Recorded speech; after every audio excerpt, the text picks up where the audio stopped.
Hello, and welcome to this informational video about the internship program in the Department of Media and Communication here at St. John Fisher College.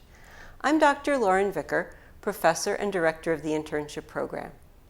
Internships are the surest way to build your resume and portfolio, network with professionals in the field, and find a job after graduation. And they should be an important part of any student's academic program. Our internship program has a great reputation, and we have many more requests for interns than we have students to fill the openings, so finding an internship is rarely a problem. In this video, we're going to be talking about what an internship is, who is actually eligible to do an internship, how you find an internship, the requirements for the program, and some of the resources that are available to help students in their search for an internship. We address the internship program in great detail in the career seminar class, which all of our majors are required to take.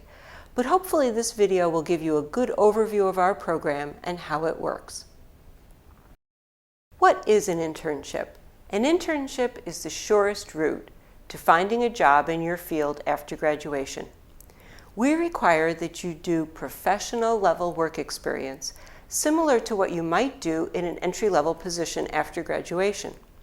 We want to make sure that you get a great bullet point for your resume and also some great clips for your portfolio.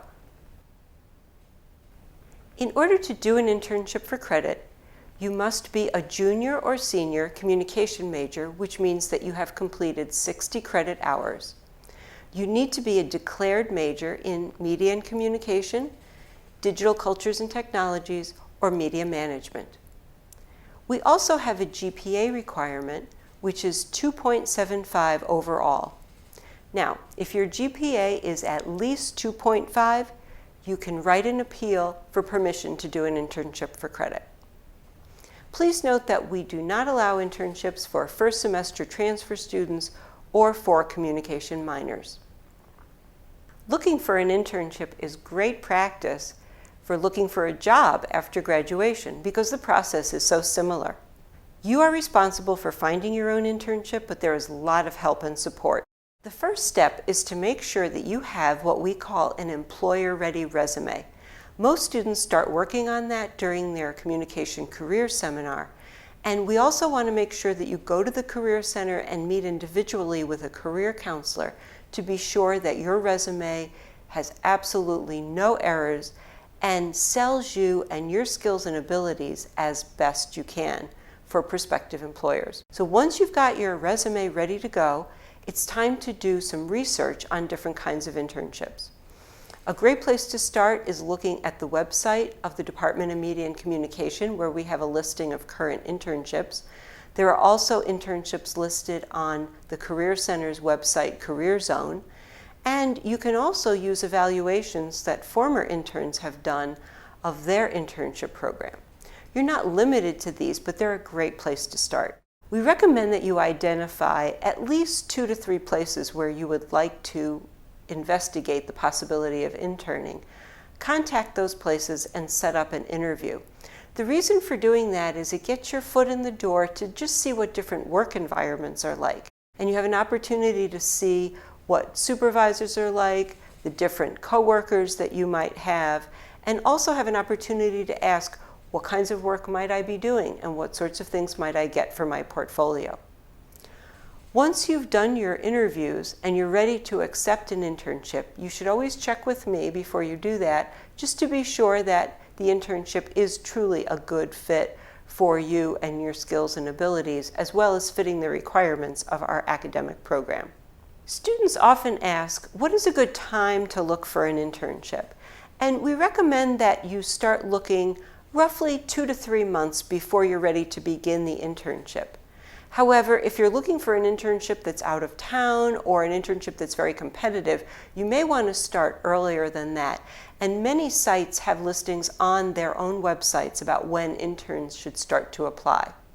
Most students do their internships during the fall or the spring semester. And so for them, the internship is generally one of their classes. So if in a normal semester you would take 5 classes, when you're interning, you'd take 4 classes, and then the 5th would be an internship. It is COM 490, which can serve as a COM elective or as a general elective.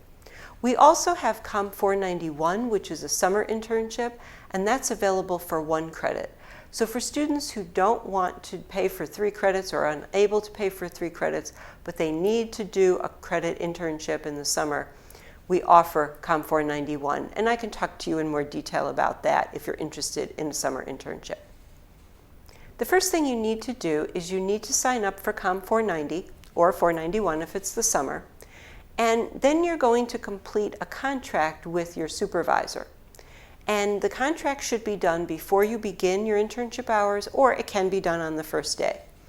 Once you and your supervisor complete the contract and you both sign it and you return it to me, you are officially in the internship program and you can start earning hours towards your internship credit. Students need to complete 120 hours for their internship for 3 credits. Now, that might seem like a lot, but for most students it averages out to about 10 to 12 hours a week. So when you're planning your schedule, you may want to think about leaving some spots open that will allow you to intern, but also fit in your classes and your other activities and work requirements. Students also need to attend 4 meetings during the semester. 3 of those meetings are large group meetings where all of the interns get together. We talk about the requirements for the program, we do some of the paperwork, we answer questions and concerns that interns have. The 4th meeting is actually, I call it an update meeting, where I sit down with a small group of 2, 3, maybe 4 interns right after your 2nd to 3rd week of the internship, and we talk about how things are going, how you're starting out in your internship, what kinds of things you seem to be getting for your portfolio, your relationship with your supervisor and your coworkers. And this is just to make sure that everything is going well and that you are on track to have a really good internship experience. In addition to the meetings, students will also write a final paper, which is about 8 to 10 pages. It's a reflection paper where you talk about your work experience at the internship and what you've learned and how it's going to impact you going forward.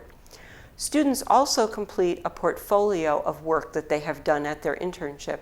Now, for some students, that's going to be video, it could be websites, so some of those are going to be electronic. But all students are actually going to complete a portfolio that is going to look something like this. It's going to be a binder that you put a nice cover on, and inside it will have an updated copy of your resume reflecting this internship, as well as an organized list of the work samples that you have done. We found that a lot of supervisors have told us, and employers have told us too, that they like students to bring this sort of thing to an interview so they can look through it and see some of the work you've done. And in a writing-based program, it's really important for you to have something like this. Finally, there are the evaluations. Now, your supervisor is going to be asked to do 2 evaluations for you, one halfway through your internship and then one at the end. And you are also going to be asked to evaluate your internship at the end of the semester. All of those evaluations go into the book that we use to help future interns decide on the best place for them to go for their internships. Probably the best place for students to start in looking for an internship is the website of the Department of Media and Communication.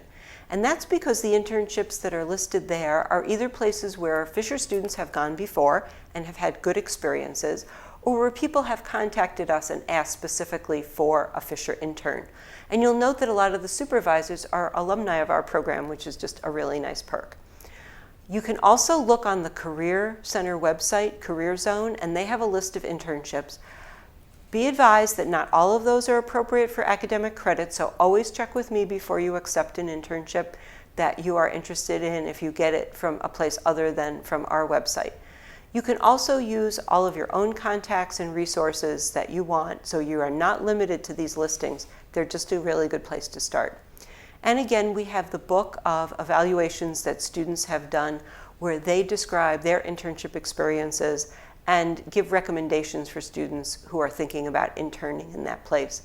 So those are also really helpful, and you can use those in my office or in the conference room.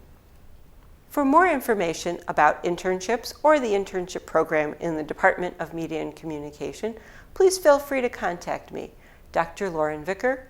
I'm in Fay 203. My phone number is 385-8205. and my email address is lvicker@sjfc.edu. Remember, internships are the surest way to finding employment after graduation. All communication majors should take advantage of this opportunity to enhance your resume, build your portfolio, and network with professionals who can make a real difference in your life after Fisher. Thank you, and I look forward to working with you.